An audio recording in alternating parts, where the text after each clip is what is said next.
çadırımız Kodiak Canvas Flex Bow, altyazıda geçtiği gibi Flex Bow 10x10 modeli ile ilgili videomuzda sıra.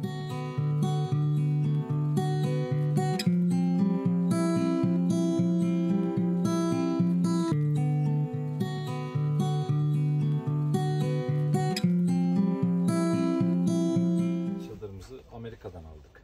Amerika'dan getirdik. Evet, Amerika'dan. Kodiak Canvas'ın kendi internet sitesinden bulmuş olduğum bu çadırın firmanın Amerika ve Kanada dışında bir ülkeye gönderimi yok. Yani online alışveriş yapmaya çalışırsanız dahi Türkiye'nin adresine giremiyorsunuz. Bu çadırın fiyatı $619. Biz çadırı aldığımızda dolar 4.30 iken dolar şu anda kaç lira? 8 liraya. 8 lirayı geçkin. Yani neredeyse 2 katı fiyatına geliyor çadırımız. Değer mi? Kesinlikle değer. Sonuna Ama kadar. evet, sonuna kadar değer. İlave olarak şunu söyleyebilirim. Çadır bedeli kadar gümrük ve kargo hizmeti ödüyorsunuz. Ben çadırı kendi sitesinden alamadığım için Amerika'dan iste.com diye bir aracı kurum var. Türkiye'ye kargosu olmayan Amerika'daki firmalarla görüşüp sizin adınıza satın alıp kendi adreslerini, Amerika'daki kendi adreslerine getirtiyorlar. Daha sonra da Amerika'da kendi adreslerinden Türkiye'ye kargo yapıyorlar bu ürünü. Ben bu şekilde aldım. Aracı kurum üzerinden aldım. Tabii ki bunun hizmet bedeli var. Onu da ödedim ekstra. Yani ödediğim toplam rakam çadır bedeli, aracı kuruma verdiğim hizmet bedeli, kargo bedeli, gümrük bedeli, ilave aracı kurumun firmadan aldığı ürünün de kargo bedeli var. Bayağı bir pahalıya gelmişti. Yani o zaman bir 1200-1300 dolara yakın para ödemiştik. O da o zamanın parasıyla 6000-7000 liraya denk geliyordu sanırım. Yanlış hatırlamıyorsam. Zaten ben tam rakamın hala ekran görüntüsü duruyor bende. Tüm hizmet bedellerinin, tüm kargo bedellerinin. Onu da videonun bir köşesine ekleyeceğim. Çadırımız biz bu şekilde aldık. En çok sorulan işte çadırınızın içi ne kadar geniş? Çadırınızın içinde rahat mısınız? Çadırınız su alıyor mu? Çadırınızda herhangi bir fırtınada, yağmurda, karda bir sıkıntı çıkıyor mu gibi sorular alıyoruz. Şöyle söyleyeyim. Çadırımızın içi çok geniş. Şimdi ölçülerinden bahsedelim. Çadırın yüksekliği 2 metre 10 santim. Evet. Rahat var. En yüksek noktası. Genişliği, eni ve boyu 3 metre 3 metre. Tam kare aslında. 9 metrekare yani. Toplam 9 metrekare.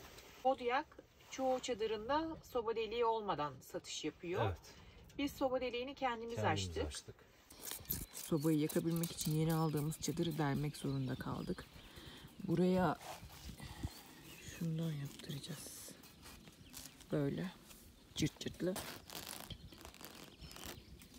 Yaz kış kamp attığımız için ısınma ihtiyacımız oluyor. Aile olarak takıldığımız için kızımız çok üşüyor değil mi anneciğim? Evet, sen düşüyorsun ama Tabii canım, ben de üşüyorum.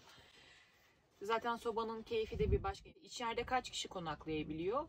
Bu çadır normalde 6 kişilik diye geçiyor. Yani 6 tane matını rahatlıkla sığabileceği şekilde hesaplamışlar ama bence biz 3 kişi rahat yatıyoruz. Maksimum 4. kişiyi alabiliyoruz. 5 kişi çok zor sığıyoruz çadıra soba olduğu için. Ama 6 kişi hiç yatmadık. Yatabileceğimizi zannetmiyorum. Bu çadırın bir boy büyüğü de var. 3 metreye 4,5 metre büyüklüğünde ama tabii ona da düz zemin bulmak, yani çadırımız büyük olduğu zaman biz düz zemin bulmakta zorlanıyoruz bazen.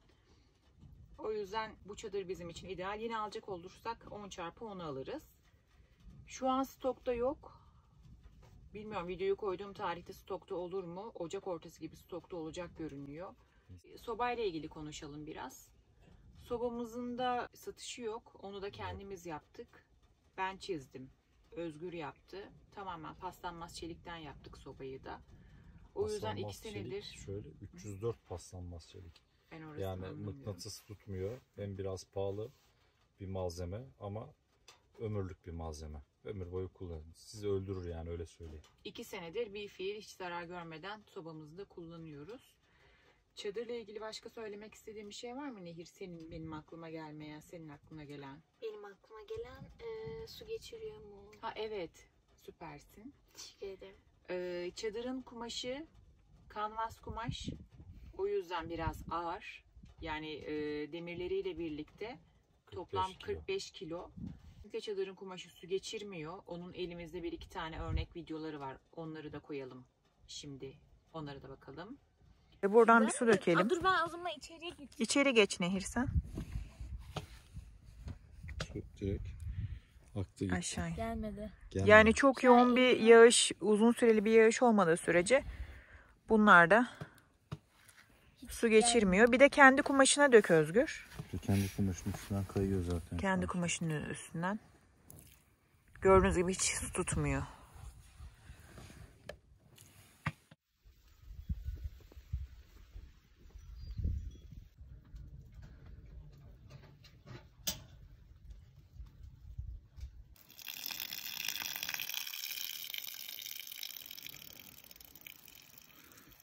Sabaha kadar ön sundurmasında su bekledi ve aşağı 1 gram su damlatmadı. Kesinlikle içeri 1 gram su almadı.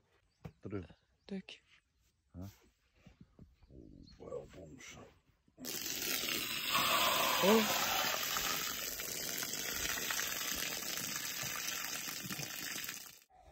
Şöyle dur şuna bak. Ben buradan ettireyim sen yıka. Evet.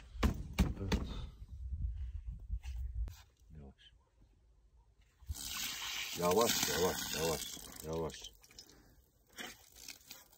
Minik.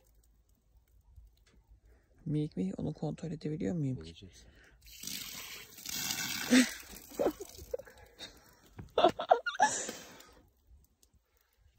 Şöyle yap da kafama gelsin. Nerede? Geliyor mu? Oh. Harika. Ya ne yapıyorsun? Aşkım dur ya, kolum uzanmıyor.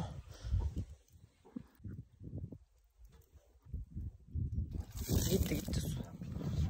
O konuda da çok memnunuz. Tabii bu kadar özellikli bir kumaş haliyle de biraz ağır oluyor.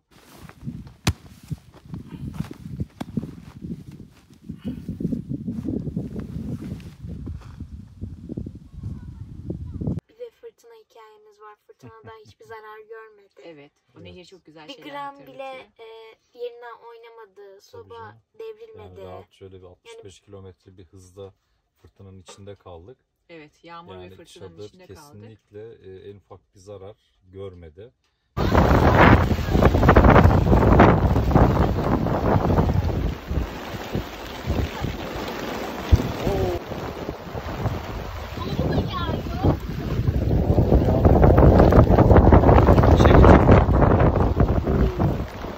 Çekil, çoraplarım ıslandı. Çekil. Ne oluyor ya? Bir şey söyleyeyim mi yani?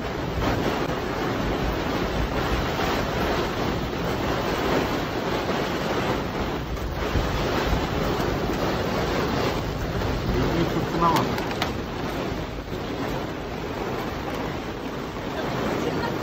Yok. Şimdi düşmez.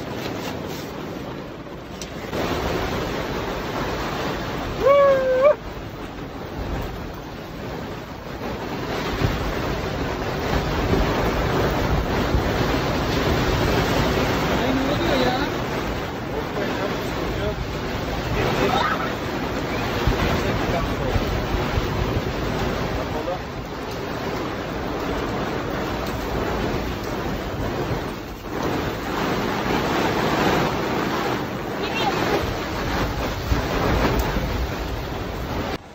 Tamam, onu gelen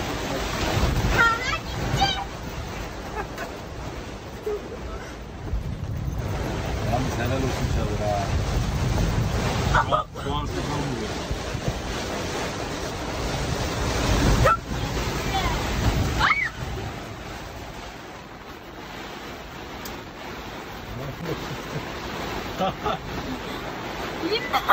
Yemin ediyorum var ya, adrenalin tavan yaptı.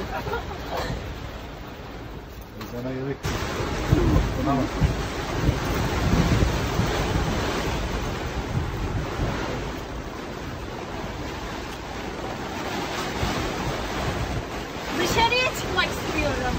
dışarı çıkarsın uçarsın. Evet uçarsın. Öyle. İstiyorum. Aha. O da var. Çadırın bir diğer özelliği de şu arkamızda görmüş olduğunuz havalandırma gibi çadırın dört bir yanında havalandırmalar var. Sineklik şunlardan açabiliyorsunuz. Yazın hepsini açıp içeride gölgelik gibi de kullanabilirsiniz. Kışın havalar kötü olduğunda çadırınız size kahvaltı yapmak için veya yemek yemek için çok güzel bir alan da sağlıyor. Bol malzemeli pizzalar gibi olmuş.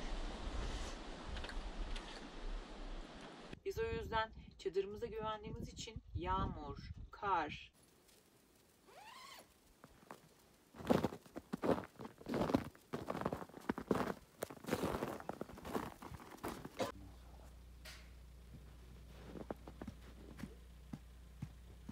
fırtına, rüzgar hiçbirisine aldırış etmeden sadece hava durumuna bakıp kampa çıkabiliyoruz. Evet, şunlar su da almıyor. Evet, Yani- Rüzgar da geçmiyor. şunlar Su da şey yapmıyor. Kalınlığı Rüzgar böyle pek rüzgarı fazla da geçirmiyor. kesiyor. Babamın Yani dediği gibi güzel bir malzeme yapmışlar. nefes alıyor fakat su geçirmiyor. Evet, Evet. kumaş çok enteresan bir kumaş. Nefes alabiliyor. Ama 1 gram su geçirmiyor. Garip. Güzel yapmışlar yani. Çadırı aldığınız takdirde çadırın içinden çıkan şeyleri söylüyorum. 619 dolara dahil olan zemin matı, altına serdiğimiz siyah zemin matı, çadırın ana gövdesi ve çadırın kazıkları artı çadırı ayakta tutan İskelet. iskelet sistemi yani metalleri. Hepsi çadırı paketiyle aldığınız halde direkt getirip kurabilirsiniz. Ekstra ilave hani herhangi bir şey almanıza Almanıza gerek gerek kalmadan. Şimdi biraz çadırı gösterelim mi? Tabii. Yani bahsettiğim şeyleri biraz da gösterelim. Göstereyim. Çadırın bu tentesi yağmur yağdığında çadırın içine su dolmasını engelliyor. Çok dayanıklı. Aynı zamanda yazın gölge olduğu takdirde size böyle altında oturmanız için güzel bir alan sağlıyor. Şimdi çadırımızın içine girelim. Sobanın olduğu yeri biz açtık. Biraz bilinçsiz açmıştık. O zamanlar çok fazla bilmiyorduk. O yüzden biraz kumaşı zarar gördü. Özgür de tüm çadırın ısı değen bütün bu bölgesine yanmaz kumaş kaplattırdı. Bir de ne dedin? Amyant kumaş mı? İçinde de amyant koydum. Amyant koydurdu. Amyant kumaş koydum. Sobayı dediğim gibi biz yaptık. Gözükebilir şu Şöyle yakın çekelim. içinde. İçinde amyant kumaş var. Soba buradan, çadır buradan buraya 3 metre. Yine buradan buraya 3 metre olacak şekilde kare. Biz çadırın altına halı seriyoruz. Zemindeki soğuğu kessin veya üzerine koyduğumuz herhangi bir masa sandalye zemine zarar vermesin diye, ki zarar vereceğini düşünmüyorum aslında. Zemin oldukça kalın. Şu